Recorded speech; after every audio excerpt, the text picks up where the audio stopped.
این بسته های کمک برای متضررین رویداد مرگبار دوم اسد در دهمزنگ کابل است. این بسته ها هر کدام به ارزش $250 از سوی اداره انکشافی آمریکا توسط مرکز ماین پاکی سازمان ملل متحد برای 60 خانواده قربانیان این رویداد کمک شد.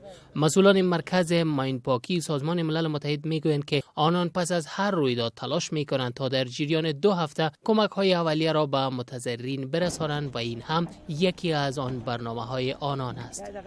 دغه بیړنۍ مرستې موږ کوشش کوو چې 2 هفتو کې دوی ته ورسو.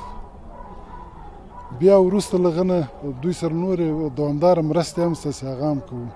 هغه مرستې فزیکي بیا رغونه ده، روانی بیا رغونه ده، اقتصادی بیا رغونه ده.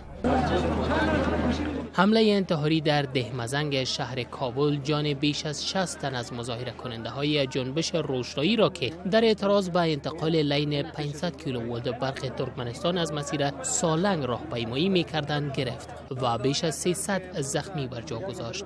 در این حال برخی از خانواده های قربانیان میگویند با آن که این کمک ها درد آنان را دوا کردن نمیتواند، اما با آن هم از دلجویی سازمان ملل متحد استقبال میکنند. درد ما را خب بجوزی که خود خداوند درک کنه و کمک را بجوز خداوند کمک کنه دیگه. کمک مادی یا کمک انسانی خب کمکی نیست که او خلاصه درد جبران کنه و ما باز هم به علاوه از خلاصه از مؤسسات یا نهادها یا دولت یا هر نهادی که خلاصه اعلان همدردی با شهدا یا متضررین میکنه ما تشکر میکنیم.